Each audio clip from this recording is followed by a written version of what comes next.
Welcome to the Next Level Facebook Ads Podcast with Phil Graham. We help you master Facebook ads and give you an unfair advantage over your competition. Are you ready? Let's go. What's up, everybody? Welcome to the Next Level Facebook Ads Podcast, episode 474. I'm Phil Graham. It is June 9th.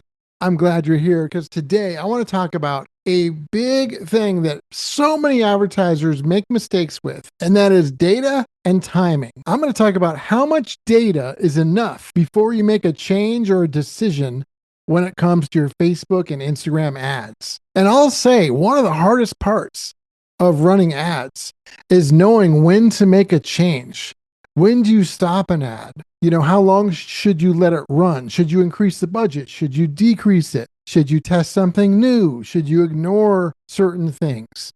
And the answer really depends on a lot of different factors. So today in this episode, I want to talk about, in my opinion, how much data is enough before you need to make a change or a decision. There's no perfect universal number, but there are some ways to think about it that can help you avoid either overreacting and changing too soon or waiting forever and maybe not changing soon enough. Because if you get this stuff wrong, it can really mess things up and it can really cost you potentially a lot of time and money. So I'm super glad you guys are here. If you want to get in touch, if you're looking for any help with your ads or AI, whether that's done for you or one-on-one consulting, just go to my website, philgrahamdigital.com, or DM me on Instagram at philgrahamdigital, and I would love to connect with you. So I want to jump right in and keep this episode short, sweet, full of value, and very actionable as usual. And let's talk about these things because it is so important. The first key in terms of how much data is enough before making a change. Not all data is equally useful. So that's really important. For example, I've seen data where an ad had just, a very small amount of impressions. And no matter what, whether it's an amazing result or a horrible result, we don't know enough because there's only a small amount of impressions. It's not enough data to judge. It's not enough to be useful. In fact, sometimes I'll see somebody using Meta's Advantage Plus, and they'll have like 25 ads in an ad set, all sharing the same budget. And there'll be an ad that's getting a lot of the ad spend because Meta wants it that way. And the cost per acquisition might be like $50, and it's gotten a lot of ad spend. And there might be another ad in there where the cost per acquisition is like $7, but it's only gotten, $14 of ad spend. And so there's two conversions. Now, you can't assume that that's going to continue to happen as it gets more reach. You also do want to test it because it's off to a great start. Not all data is equal or useful. A few impressions, a few clicks means not much at all. If you have 27 clicks to the website or landing page or sales page, that's nothing. You should have 500 or 1,000 before you really make a judgment in a lot of situations. Same thing with just a few leads, etc. So make sure that you have to have enough data before you make a decision. You can't just make it on small amounts. I wish I could tell you guys exactly how much you need, but there are lots of variables depending on a lot of different things. So I can't just give you blanket numbers. But if you had a gun to my head and said, you have to, I would tell you shoot for 500 to 1,000 clicks to your website at least. But again, I could have situations where it could be less or more than that, depending on a lot of variables. So just keep that in mind. But I think you get the message. I think you get the point. If you have a tiny bit of data, you need more before you can make a decision on whether an ad should be scaled or turned off or changed. A small amount of data is not enough to know whether you should change something yet, in my opinion. One other quick thing on this first key is what kind of data is important too. So clicks, those are important.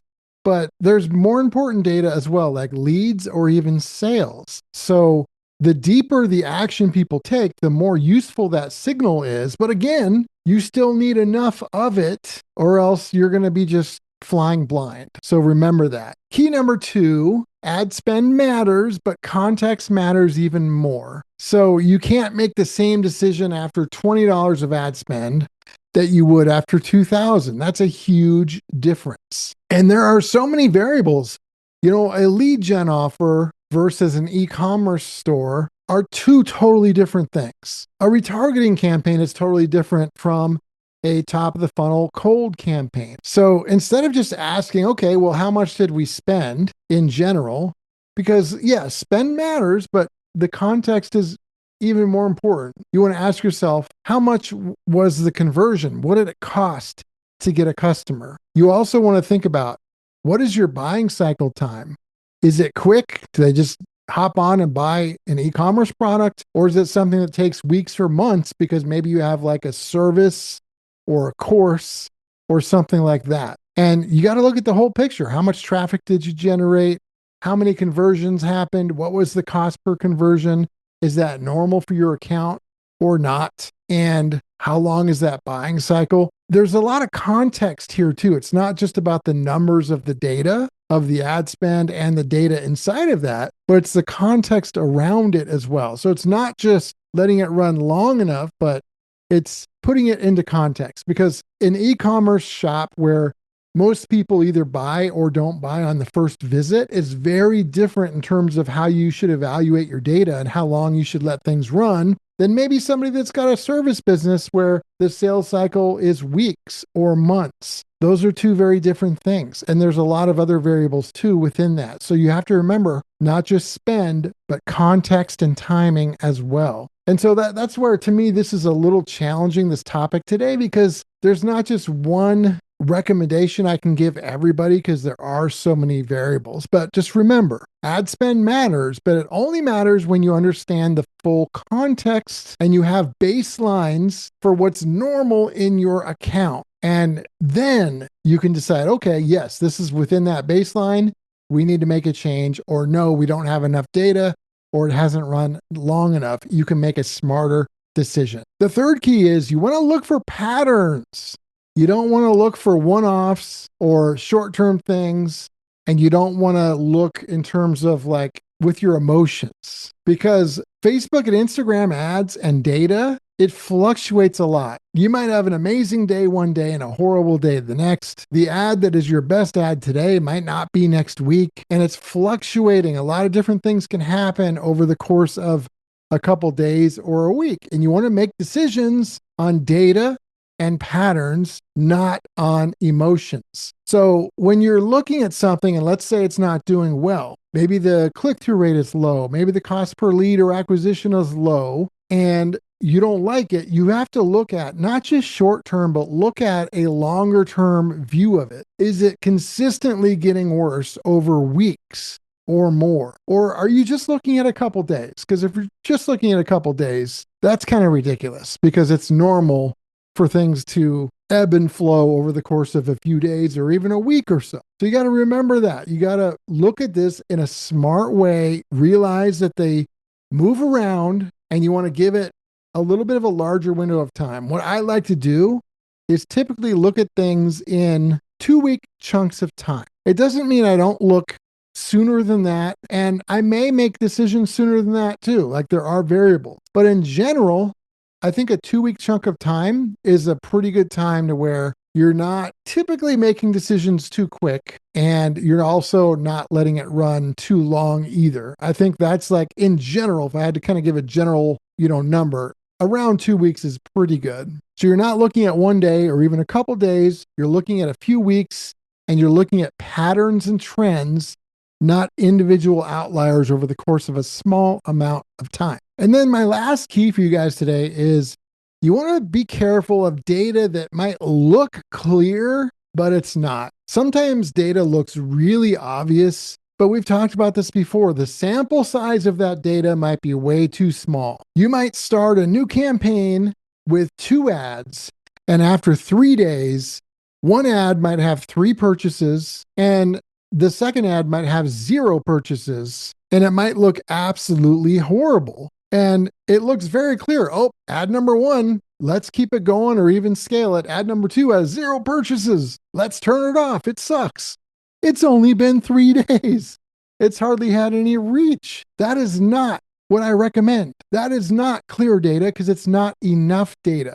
You've got to be so careful with that. Another one that I see that's common I'll see somebody that mentions they have a really good click-through rate. Oh my gosh, it's like 4% or 5%. But then I see, oh, well, there's only like 10 clicks on that ad so far total. I mean, that means nothing. Come back to me when it's like 1,000 clicks. And if you still have a really good click-through rate, then yeah, you do. But when it's hardly any clicks, it doesn't mean anything yet. Same thing with audiences. Let's say you're testing a couple different audiences and one is doing way better than the other. Unless it's been some weeks or longer, it really isn't enough for you to make a good decision. So small data like that can be really loud and look obvious, but a lot of times that doesn't mean it's right. And many times it'll just send you down the wrong direction if you trust it with such small numbers. So in a nutshell, before making changes, I make sure, hey, has this been running long enough or not? And again, unless I'm working with you specifically, I can only give you generals on this, but I would say at least a couple weeks for a lot of you guys is what I would let it run without knowing your exact business. And I would then decide, okay, it's been a couple weeks, maybe there's 500 or more clicks. That's a little bit more reasonable than a couple days or 27 clicks. So make sure you ask yourself if it's been running long enough before you make changes. There's no perfect answer on how long to let things run. The more you do it, the better you get at it.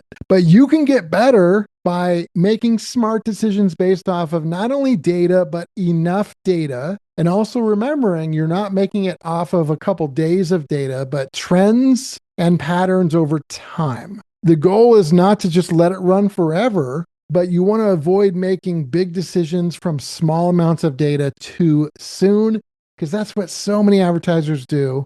And that can cause a lot of problems for many advertisers. And as always, just a reminder, it's always important to point out that every business is unique. Results can vary. There's no guaranteed outcomes. So always keep that in mind.